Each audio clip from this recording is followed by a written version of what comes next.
Hello friends, welcome to my YouTube channel. कैसे हैं आप सब? आप सबको मेरी तरफ से राम राम। फ्रेंड्स, हमने इंग्लिश सब्जेक्ट शुरू किया था अभी, और इंग्लिश सब्जेक्ट में हम पढ़ रहे थे वन वर्ड। तो फ्रेंड्स, मैं आपको बता देती हूँ कि वन वर्ड आपका कोई भी कम्पिटिटिव एग्जाम हो जिसमें इंग्लिश आती है ना, तो उसमें एक नंबर का वन वर्ड आता ही आता है। तो फ्रेंड्स, मैं आपको बता देती हूँ, जैसे SSC, CGL, CHSL, CPO, MTS या बैंकिंग का कोई भी एग्ज़ाम हो, अगर आप टीचिंग की भी तैयारी कर रहे हैं तो जैसे रीट हो गया, रीट मेंस हो गया, रीट मेंस में भी एक नंबर का पोर्शन इसमें से आता है, यानी एक नंबर का वन वर्ड है, आता है। और जो मैं आपको करवा रही हूँ ना, इनमें से एक नंबर का वन वर्ड आया हुआ है और इस बुक से ही आया हुआ है रीट मेंस में। और एसएससी के एसएससी का कोई भी एग्ज़ाम हो उसके लिए ये बुक बहुत ही इंपॉर्टेंट बुक है इंग्लिश की, क्योंकि इसके अलावा आपको कुछ भी अलग से पढ़ने की ज़रूरत नहीं पड़ेगी। हम इस पूरी बुक को कवर करेंगे, हम पूरा सिलेबस कवर करेंगे। तो फ्रेंड्स, हमने वन वर्ड से शुरू किया था और वन वर्ड में हमने पढ़ लिए थे 20 वन वर्ड। तो फ्रेंड्स, मैं आपको बता देती हूँ, इससे हमारे वन वर्ड ही इम्प्रूव नहीं होंगे, इससे हमारी वोकैब भी इम्प्रूव होगी, यानी आपकी वोकेबलरी भी अच्छी होगी। और कोई देखो, ये जो मीनिंग है ना, वो ज़्यादा हार्ड से लग रहे हैं कि हमें याद नहीं होंगे, लेकिन मैं आपको एक ऐसा तरीका बताऊंगी जिससे आपको बहुत अच्छे से याद हो जाएगा। अगर किसी को स्पेलिंग को जोड़ पढ़ने में भी मान लो हार्ड सी लग रही है कि मुझे याद नहीं हो रही है, हम इसको तोड़ तोड़ के याद कर लेंगे, क्योंकि हमें एग्ज़ाम पास करना है। हमें यहाँ इंग्लिश की प्रोनाउंसिएशन नहीं दिखानी है, उसका सही उच्चारण नहीं दिखाना है, हमें एग्ज़ाम पास करना है, ठीक है ना। हमें यहाँ स्पीकिंग का कोर्स नहीं कर रहे हैं कि हम यहाँ अपनी प्रोनाउंसिएशन सही करें, हमें अपने पेपर को पास करने से मतलब है, हमें नौकरी लगना है, ठीक है ना। तो फ्रेंड्स देखिए, कल हमने 20 वन वर्ड पढ़े थे ना, आज हम 21वें से शुरू कर रहे हैं। तो आप इसको लिख भी सकते हैं, क्योंकि इससे आपका जो मीनिंग है ना, इससे आपका स्पेलिंग टेस्ट भी सही होगा, ठीक है ना। इससे क्या होगा, आपका स्पेलिंग टेस्ट भी सही होगा। मतलब आपको समझते हैं ना स्पेलिंग टेस्ट क्या होता है। एग्जाम में आते हैं, स्पेलिंग दे दी जाती है, एक सही स्पेलिंग दे दी जाती है और ऑप्शन में 3 गलत स्पेलिंग होती है, ठीक है ना। उनमें से हमें बताना होता है कि कौन सी स्पेलिंग है वो सही है, ठीक है, समझ गए। तो ये आपके वन वर्ड ही नहीं हो रहे हैं, ये आपकी वोकेब भी यहाँ अच्छी होगी, जिससे आपके वन वर्ड के साथ साथ आपके 2-3 नंबर एक्स्ट्रा इंग्लिश में बनेंगे यहाँ पे, ठीक है ना। तो फ्रेंड्स, इसको लिखना शुरू कर दीजिए, क्योंकि लिखने से ना आपको अच्छा याद होगा, ये मेरा पर्सनल एक्सपीरियंस है। तो फ्रेंड्स, आप वीडियो को 2-3 मिनट देखें ना, स्किप मत कीजिएगा, उसकी मत कीजिएगा।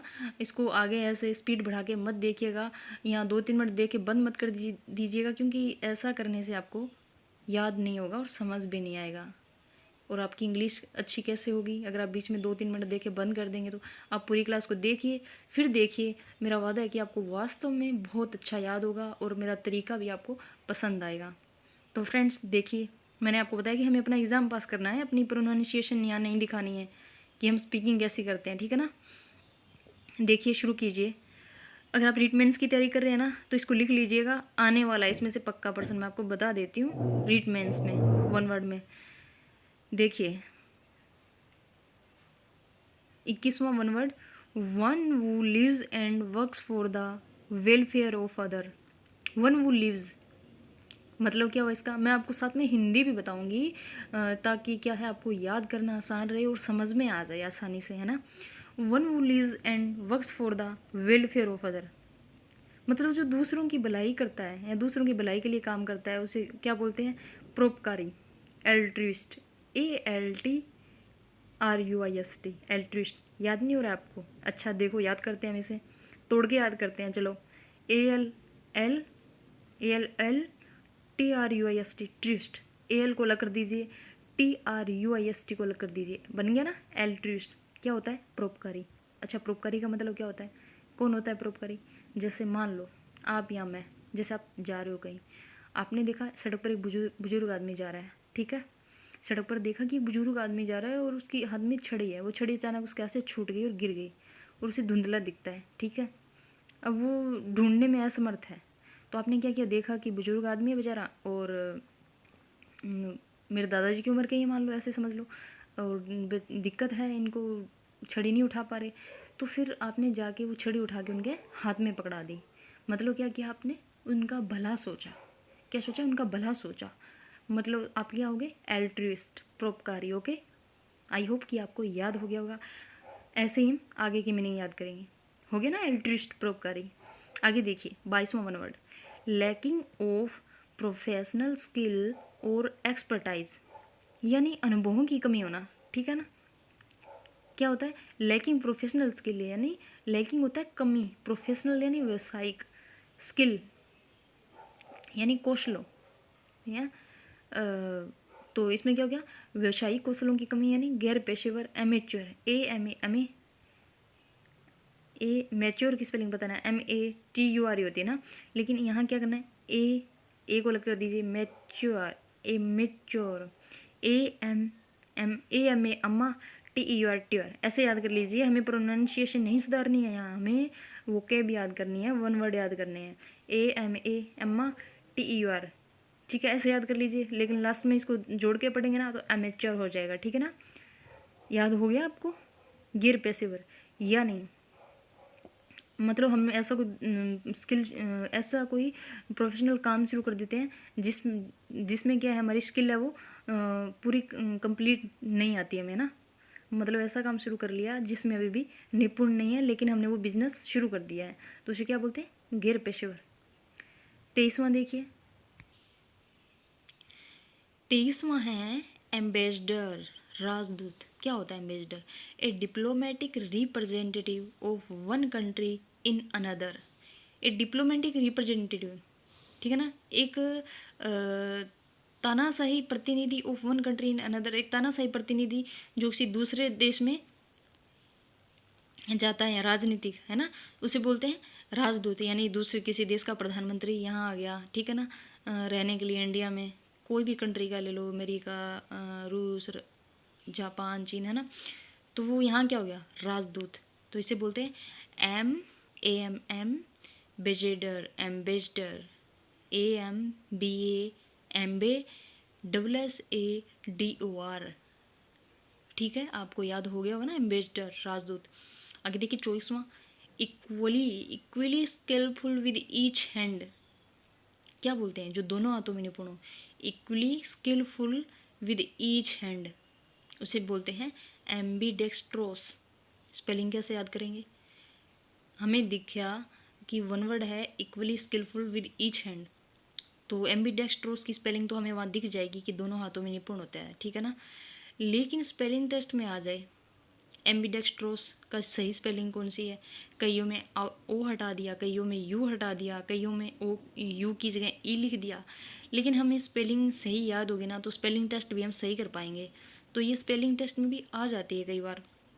देखिए AMBI एम्बी, DEX डेक्स, TROUS ट्रोस, तो क्या बन गया, एम्बीडेक्स्ट्रोस। ठीक है ना, यानी दोनों हाथों में निपुण, इसको लिख लीजिएगा क्योंकि लिखने से आपको बहुत अच्छा याद होगा, एम्बीडेक्स्ट्रोस। ठीक है, आगे देखिए 26वां, नहीं सॉरी 25वां, having more than one possible meaning, having more than one possible meaning, यानी जिसके एक से ज़्यादा अर्थ हो, है ना, एक से ज़्यादा अर्थ हो, उसे बोलते हैं एम्बिगोज, अस्पष्ट, AMBI एम्बी, GUOUS गोज, एम्बिगोज, एम्बिगोज यानी अस्पष्ट या दो अर्थों वाला। ठीक है ना, याद हो गया, कैसे याद करना मैंने आपको बता दिया। देखो दोनों स्पेलिंग है ना सेम सेम है, 24वां और 25वां वन वर्ड। देखो एम्बी तो आपको याद है ही, एम्बी वहाँ डेक्स्ट्रोज हो गया, यहाँ एम्बिगोज हो गया, तो एम्बी डेक्स्ट्रोज तो होता है दोनों हाथों में निपुण, और एम्बिगोज होता है अस्पष्ट। ठीक है ना, तो एम्बी तक तो सेम है, लेकिन आगे डेक्स्ट्रोस है और इसमें गोज है, तो ये दोनों आप साथ जोड़ के भी याद कर सकते हैं कि एम्बीडेक्स्ट्रोस होता है वो दोनों हाथों में निपुण होता है, और एम्बिगोज होता है वो अस्पष्ट होता है, यानी दो अर्थों वाला। कोई भी शब्द जिसके एक से अधिक अर्थ हो, यानी जिसको हम स्पष्ट नहीं बता सकते कि कौन सा एक्चुअल में है। ठीक है ना, आगे देखिए 26वां, पार्टियल और टोटल लॉस ऑफ मेमोरी, यानी जिसकी मेमोरी क्या पूरी तरह से खो चुकी है, जिसकी याददाश्त खो चुकी है। ठीक है ना, उसे क्या बोलते हैं, विस्मरण, यानी जो पूरी तरह से भूल चुका है, विस्मरण। ठीक है ना, एमनेसिया, एमनेशिया होता है जिसको हम भूल चुके हैं, यानी मेमोरी खो चुकी है, विस्मरण, भूल गए। AMM NESIA नेसिया, एमनेसिया, याद हो गया। AMNESIA नेजिया यानी भूलने की बीमारी होती है, एमनेजिया भूलने की बीमारी, ठीक है ना, विस्मरण। आगे देखिए 27वां one word, a general pardon of political offender, a general pardon of political offender यानी राजनीतिक अपराध के लिए की जाने वाली क्षमा, ठीक है ना, किसी राजनीतिक अपराध के लिए की जाने वाली क्षमा या राजनीति के अंदर की जाने वाली क्षमा, ठीक है ना, तो उसे बोलते हैं एमनेस्टी। 27वां वन वर्ड है, a general pardon of political offender यानी राजनेताओं द्वारा की जाने वाली क्षमा, ठीक है, इसका ये भी बन सकता है, तो उसे बोलते हैं अपराध क्षमा, एमनेस्टी, AMNESTY, एमनेस्टी। 28वां वन वर्ड देखिए, 28वां वन वर्ड है एम्फीबियन। अब MM आ रहा है ना सब में, इतना याद करना तो इजी हो गया। फीवियन, फीवियन, amphibian, animals which live both on land and in water यानी जानवर जो क्या ज़मीन में भी रहते हैं और पानी में भी रहते हैं, उन्हें बोलते हैं एम्फीबियन, उभयचर। एम्फीबियन क्या होता है, यानी ऐसे जानवर जो ज़मीन में भी रहते हैं और पानी में भी रहते हैं, यानी ज़मीन पर रहते हैं और पानी में भी रहते हैं, ठीक है ना, ज़मीन पर रहते हैं और पानी में भी रहते हैं, ऐसे जानवर जो ज़मीन पर रहते हैं और पानी में रहते हैं। तो कौन सा जानवर है ऐसा, मुझे बताइए, जो ज़मीन में भी रहता है और पानी में भी रहता है। मुझे तो याद है, मैंने तो देखा है, आप भी सोच के बताइए। मैं बताऊं, मेंढक, मैंने इसको पानी में भी देखा है और ज़मीन में भी देखा है ना। तो ये क्या हो गया, एम्फीबियन यानी उभयचर। एम्फीबियन होता है जो ज़मीन में भी रहता है जानवर और जो ज़मीन पर रहता है और जो पानी में भी रहता है, ठीक है ना। इसको याद कैसे करेंगे, एम्फीबियन की स्पेलिंग को AMPHIBIN, AMPHI, BIN, एम्फीबियन, याद हो गया। देखो मेरा यही तरीका है याद करने का जो मैं आपको बता रही हूँ, इससे मुझे तो बहुत अच्छे से याद हो गया था और आई होप कि आपको भी याद हो जाएगा। देखिए आगे 29वां, एम्फी थिएटर। अब मैंने ये तो बता दिया कि एम्फी, AMPHI, एम्फी, थिएटर की स्पेलिंग याद कर लो आगे, THEATRE, थिएटर, एम्फी थिएटर। अच्छा होता क्या एम्फी थिएटर, अखाड़ा या रंगभूमि। तो आपको ये याद नहीं करने हैं जो आगे है ना, आगे जो दिया हुआ है सेंटेंस दिए हुए हैं, ये आपको खाली पढ़ने हैं, आपको ये वोकेब याद करनी है, स्पेलिंग याद करनी है जो दी हुई है, ठीक है ना।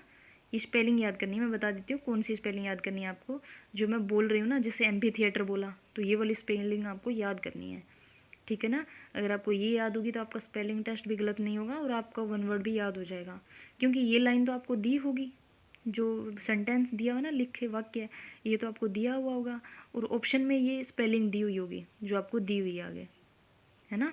तो इनको याद करना है आपको। देखिए designated section of seat in any part of A theatre, A designated section, एक सजाया हुआ भाग यानी किसी थिएटर का पार्ट जो सजा हुआ वो, उसे बोलते हैं अखाड़ा या रंगभूमि, एम्फी थिएटर, ठीक है ना। ये तो बहुत इजी है, याद हो गया होगा आपको। आगे देखिए, आगे हम याद करते हैं 30वां वन वर्ड, मतलब आपको 29 तक ना बहुत अच्छे से याद हो गया होगा। अगर आपने मेरे तरीके से याद किया ना, आपको सच में बहुत अच्छे से याद हो गया होगा। और फ्रेंड्स ये बहुत इम्पोर्टेंट वन वर्ड है, इनमें से आपके एग्ज़ाम में आते हैं, मैं आपको बार बार बोल रही हूँ, इनको लिख लीजिएगा।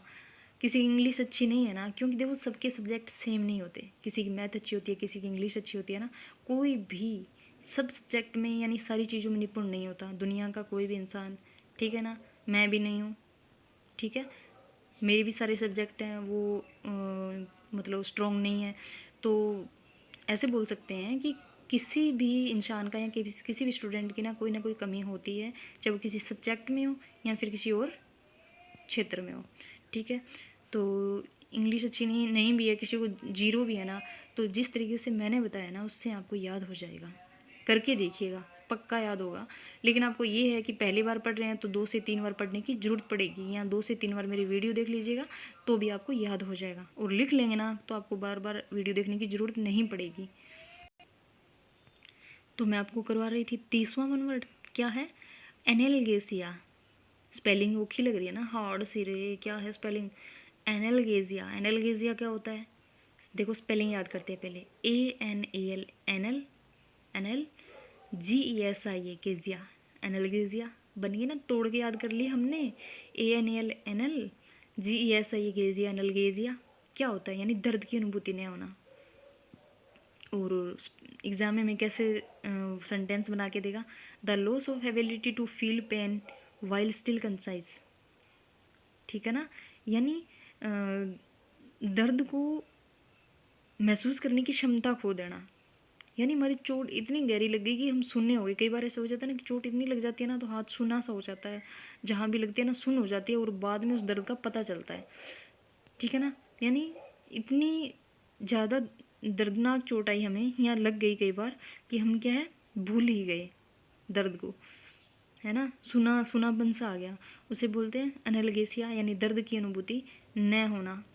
तो एनाल्गेसिया की स्पेलिंग मैंने आपको बता दी है, इसको ऐसे याद कर लीजिएगा और लिख भी लीजिएगा, ठीक है ना। आगे है 31वां वन वर्ड, बहुत ही इंपॉर्टेंट वन वर्ड, एग्जाम में आया भी हुआ है। इसको कैसे याद करेंगे देखिए। One who wishes to destroy all established governments law and order, जो यानी सरकार के नियमों और कानूनों को तोड़ने की इच्छा रखता है, उसे क्या बोलते हैं? अराजक, एनर्जिस्ट, यानी वो अराजकता फैला रहा है सरकार के नियमों कानूनों को तोड़ने की, ठीक है ना, अराजकता फैला रहा है तोड़ के, तो उसे बोलते हैं एनर्जिस्ट। कैसे याद करेंगे, ठीक है ना। मैं आपको एक लोकल लैंग्वेज में बताऊँ इसको कैसे याद करिए। ANAR, अनार से बना लीजिए, चिस्ट, अनार चिस्ट। लेकिन देखो ये प्रोनाउंसिएशन सही नहीं है, मुझे पता है स्पेलिंग की, हमें स्पेलिंग याद करनी है ना, तरीका बता रही हूँ मैं।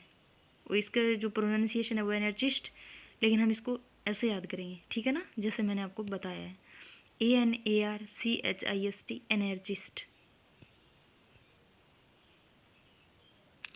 आगे देखिए, short amazing story about some real person और इवेंट, यानी किसी भी व्यक्ति या घटना का मनोरंजक किस्सा, ठीक है ना, किसी भी व्यक्ति या घटना का मनोरंजक किस्सा, उसे क्या बोलते हैं?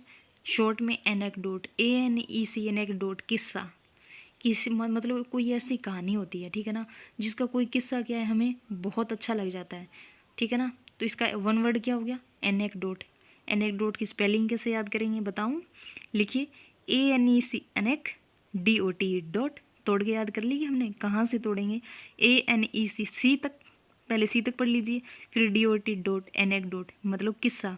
किस्सा तो आपको पता ही है, किसी बात का ही बन जाता है आजकल, है ना। किस्सा तो आपको पता ही है, जो आगे लिखा भी हुआ है, short amusing story about some real person और इवेंट, तो anecdote, ANEC, anec, DOT, dot, anecdote, यानी किस्सा। फ्रेंड्स इतना आपको याद हो गया होगा। आगे देखिए, yearly return of the date of an event, यानी जो साल में एक साल बाद आती है, जैसे आज क्या तारीख है, मतलब किसी की शादी हुई 25 दिसंबर को, तो अगली 25 दिसंबर को क्या होगी, उसकी सालगिरह आएगी साल के बाद, तो उसे बोलते हैं एनिवर्सरी। ANNIVERSARY, ये भी एग्ज़ाम में आई हुई है स्पेलिंग टेस्ट में, एनिवर्सरी की स्पेलिंग, इसको भी अच्छे से याद कर लीजिएगा। ANNINEVER SARY, एनिवर्सरी, ठीक है, सालगिरह। 35वां वन वर्ड देखिए, आगे देखिए 35वां one word, that which happens once in year, जो साल में एक बार घटित होता है, उसे बोलते हैं सालाना। जैसे आपके स्कूल का एनुअल फंक्शन भी क्या होता है, साल में एक बार होता है ना, तो साल में जो एक बार होता है उसे बोलते हैं एनुअल, ठीक है ना, जो एक बार घटित होता है साल में, एनुअल, ANNUAL, एनुअल होता है सालाना। डेविएशन और डिपार्चर, डेविएशन और डिपार्चर फ्रॉम कॉमन रूल और स्टैंडर्ड और व्हाट इज़ नॉर्मल, यानी क्या है, जो मतलब असाधारण नहीं है, ठीक है ना, जो असाधारण नहीं है, कोई ऐसा डिपार्चर या नियम जो क्या है, दिखने में तो क्या साधारण सा लग रहा है लेकिन वो साधारण नहीं है, उसे बोलते हैं एनोमेली। ENOMALY, एनोमेली होता है साधारण। इसको कैसे याद करेंगे?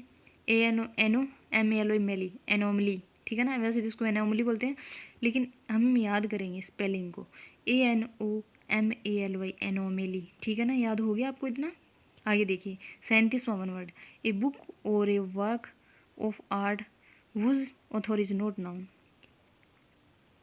यानी किसी किताब या काम कार्य की कला का लेखक जिसका हम नाम नहीं जानते, ठीक है ना, उसको बोलते हैं गुमनाम, एनोनिमोस, ANONYMOUS। स्पेलिंग कैसे याद करेंगे? ज़्यादा दिक्कत तो वोकेब याद करने की रहती है कि वोकेब याद कैसे करें, क्योंकि ये आगे वाला सेंटेंस तो आपको दिया ही होगा और ये वोकेब हमें याद करनी है खाली। ANONY एनोनी, MOUS मोज, एनोनिमोस होता है गुमनाम, ठीक है ना। आगे देखिए 38वां one word, one that oppose other, विरोधी, ठीक है ना। आजकल विरोधी कौन नहीं है, सब एक दूसरे के विरोधी है ना। कोई किसी का कोई ना कोई विरोधी होता ही है ना। उसे बोलते हैं एंटागोनिस्ट। स्पेलिंग कैसे याद करेंगे? ANTA एंटा, GONIST एंटागोनिस्ट होता है विरोधी। याद हो गया आपको? आगे देखिए एंटीडोट, जहरनाशक। A medicine to cure that effect of poison, एक ऐसी दवाई जो जहर का प्रभाव खत्म कर दे, है ना, उसे बोलते हैं जहरनाशक, एंटीडोट। स्पेलिंग कैसे याद करेंगे? ANTINTDOT एंटीडोट, जहरनाशक, ठीक है। आगे देखिए 40वां वर्ड, अफेजिया, APHASIA, अफेजिया होता है वाचाघात। Loss of ability to understand speech, यानी भाषा को समझने की क्षमता खत्म हो जाना, ठीक है ना। किसी भाषण को या भाषा को समझने की क्षमता खत्म हो जाना उसे बोलते हैं वाचाघात, aphasia. APHASIA aphasia, APHASIA aphasia, वाचाघात, ठीक है ना, अफेजिया वाचाघात। आगे देखिए 41वां वन वर्ड, एपोस्टेट, धर्म त्यागी। क्या होता है इसका देखते हैं sentence. One who abandons his religious faith, यानी वो अपना धार्मिक परंपराएं त्याग देता है या अपना धर्म त्याग देता है।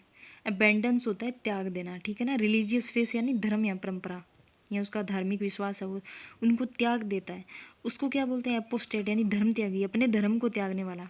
Apostate, APOSTAT। स्टेट की स्पेलिंग तो देखो आपको याद ही हो जाएगी, 41वां वन वर्ड है ना।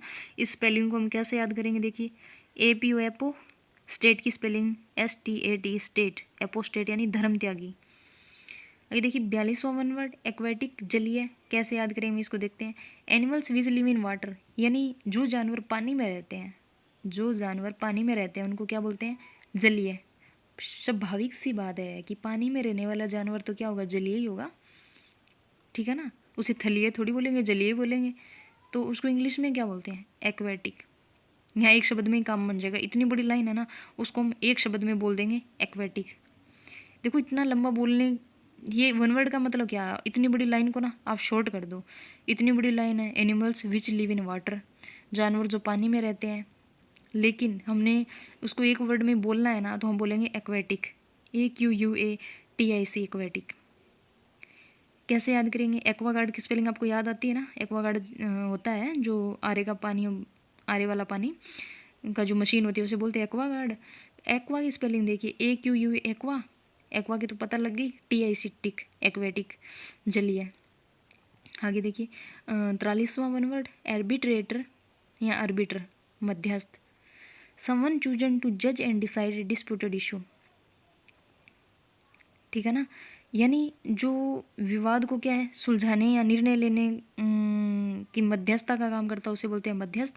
स्पेलिंग देखिए आर्बिट्रेटर, ARBI, अरबी, TRAT, आर्बिट्रेटर या आर्बिटर भी बोलते हैं ऐसे, ARBITER, आर्बिटर। आगे देखिए 44वां वन वर्ड, एरिस्टोक्रेसी, कुलीन तंत्र, गवर्नमेंट बाय द नोबल्स, ठीक है ना। तो क्या होता है? एरिस्टोक्रेसी। देखिए ये स्पेलिंग टेस्ट में आई हुई है। 44वां वन वर्ड की जो स्पेलिंग है ना, एरिस्टोक्रेसी, स्पेलिंग टेस्ट में आई हुई है। यहाँ लास्ट में जो वाई के आगे सी दिया हुआ है ना, उसमें स्पेलिंग टेस्ट में कई में S लगा दिया था, कई में कुछ और लगा दिया था, और एक स्पेलिंग में ऑप्शन में, एक ऑप्शन में सी यानी पूरी की पूरी स्पेलिंग सही दे दी थी, और पूछ लिया था कि कौन सी स्पेलिंग सही है, स्पेलिंग टेस्ट है ना, करेक्ट स्पेलिंग। तो एरिस्टोक्रेसी की स्पेलिंग भी याद कर लीजिएगा, ARISTO, ए को अलग कर दीजिए, RISTO रिस्टो, CRACY क्रेजी। एरिस्टोक्रेसी होता है कुलीन तंत्र, ठीक है। 45वां वन वर्ड देखिए एर्मिस्टाइस, ARMISTIC आर्मिस्टाइस होता है युद्ध विराम। The session of warfare before A treaty is signed, ठीक है ना, यानी युद्ध को समाप्त करने के लिए एक संधि साइन करना, ठीक है ना, उसे बोलते हैं युद्ध विराम। ARMIS मिस TIC टाइस आर्मिस्टाइस, ऐसे याद कर लीजिए इसको, ठीक है ना। एस्केटिक ASCETIC एस्केटिक सन्यासी। One who practise self denial as a spiritual discipline, यानी जो क्या है अभ्यास करता है self denial as a spiritual discipline, यानी आध्यात्मिक अनुशासन को अपनाने के लिए जो अभ्यास करता है, यानी जिसने सब कुछ त्याग दिया हो, जो क्या कर रहा है, संन्यास लेने की सोच रहा है, उसे बोलते हैं एक एस्केटिक। स्पेलिंग कैसे याद करेंगे एस्केटिक की, देखिए ASCETIC एस्केटिक होता है सन्यासी। तो फ्रेंड्स आज तक हमने 40 वन वर्ड पढ़ लिए हैं, और आगे पढ़ने से पहले आप जो वन वर्ड आपको पढ़ाए हैं उनको रिवाइज कर लीजिएगा, तभी आप आगे आप पीछे की जो वीडियो वो भी देख लेना, ताकि आपके वन वर्ड हैं जो वो शुरू से ही आपका बेस अच्छा बन जाए। तो फ्रेंड्स आपको मेरा वीडियो कैसे लगा मुझे कमेंट सेक्शन में ज़रूर बताइएगा, और मुझे अपनी वीडियो में क्या इम्प्रूवमेंट करने की ज़रूरत है वो भी मुझे बताइएगा। क्या मेरा समझाया आपको समझ में आ रहा है, ठीक है ना। और मुझे विश्वास है कि जिस तरीके से मैंने आपको याद करवाया, इतना टाइम लगा कर ज़्यादा से ज़्यादा पढ़ाने की कोशिश की है, स्पेलिंग को भी मैंने तोड़ तोड़ के याद करना सिखाया है, शायद ही कोई क्लास में आपको इतना अच्छे से बताएगा, ठीक है ना फ्रेंड्स। मैंने आपको बताया कि हमें खाली एग्ज़ाम पास करना है, हमें इंग्लिश में प्रोनाउंसिएशन नहीं दिखानी है, हमें अपनी प्रोफिशिएंसी नहीं दिखानी है, हमें इंग्लिश स्पीकिंग नहीं करनी है कि हम स्पेलिंग को है एक साथ याद कर लें या कुछ ऐसा दिखाएं करके, है ना। हमें तो एग्ज़ाम पास करना है, चाहे हम कैसे भी याद करें, हमें याद करना है, ठीक है ना फ्रेंड्स। तो देखिए वन वर्ड तक आज हमने वन वर्ड की क्लास 46 तक कर ली है, आगे हम आने वाली क्लास में करेंगे। तो फ्रेंड्स आप सबको मेरी तरफ से राम राम, धन्यवाद।